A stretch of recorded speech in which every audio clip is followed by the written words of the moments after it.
So this section is called sound money. So far, in the first section, we learned about how money emerges. And through that process, we learned about what makes money money. In the section after that, we learned about how money gets demonetized, and that's through debasement.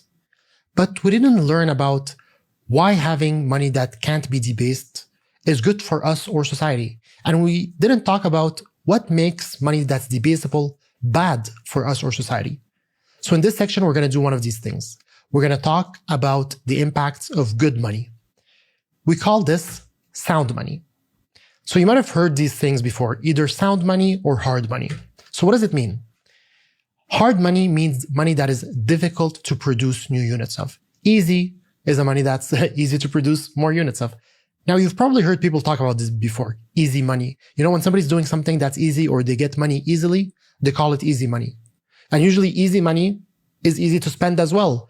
Easy comes, easy goes, because it doesn't have as much value as money that's hard to acquire. Now, these things come from the difficulty to produce more units of money. So gold is considered a hard money. And most of the monies we looked at were hard at one point. So whenever you hear somebody talk about hard money or easy money, they're talking about how hard it is to produce new units of this money. And as individuals, we always gravitate towards the hardest money possible. Now, another way of talking about hardness is we say sound money or unsound money. Now, this means something a little bit different. It just means that it maintains its purchasing power over time. Usually they go hand in hand, but there is a little difference here. So sound money means it maintains purchasing power over time. Unsound is money that's susceptible to sudden or rapid devaluation.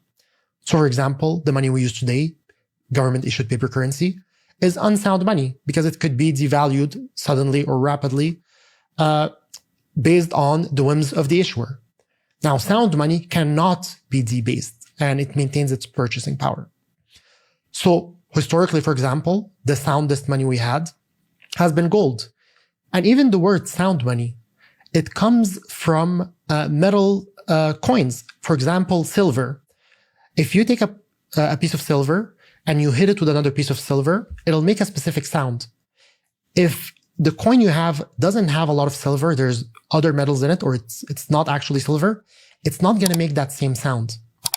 So that's where the saying comes from. Sound money comes from the fact that if your money is sound, it makes that sound, it's good. It has the actual silver in it. If it's unsound, it doesn't make that sound, then it's actually not good. So that's where the saying comes from.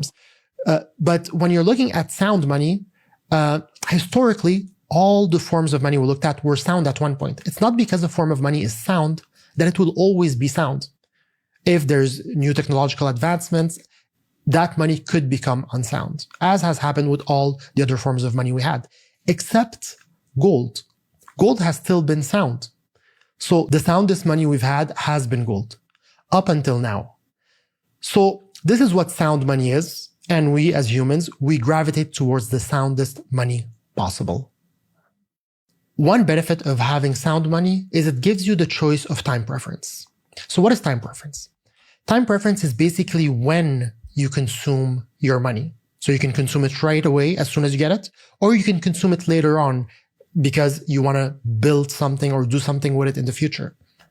So when you have high time preference, you have a strong preference for immediate rewards. You want to use it right now. If you have low time preference, you're willing to wait for future greater benefits. So it's delayed gratification. This is why we have these pictures here. So if you have high time preference, you're going to go for the ice cream. If you have low time preference, you might go for the salad. If you have high time preference, you might just eat a burger and stay home. If you have a low time preference, you might go work out. If you have a low time preference, you might go to the library and study. If you have a high time preference, you might just go out with friends and drink and have a night out. So different people have different levels of time preference. And it's a choice. You can choose how you want to live. This is a personal choice. But we know the benefits of having low time preference and of delayed gratification. We know that across the board. Now, when you have sound money, you have the choice of when you spend your money. You can spend it right away as soon as you get it. You can spend it later on, in a year, in 2 years. You can accumulate capital to build something. So delayed gratification. But when money itself isn't sound, when money itself depreciates, then you don't really have that choice.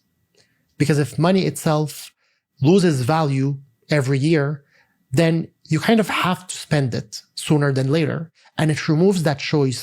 It removed low time preference, even though having low time preference is better in the long run. So one thing that sound money enables us to have is a choice of time preference. So what are the benefits of sound money and the choice of time preference that comes with it? Well, it turns out there's a lot. First of all, when you have money, it brings on peace, because all of a sudden, you can fulfill your most basic needs with money. Without money, you might need to fight if you don't have food, or you might need to defend yourself from somebody who doesn't have food. But with money, you can both work for money and then exchange this money for food. So money is great. But when you have sound money, money that cannot get debased, then you can fulfill way more of your needs. Shelter, clothing, food. You can get all of that. And then you can work your way up this hierarchy and fulfill other needs, like starting a family.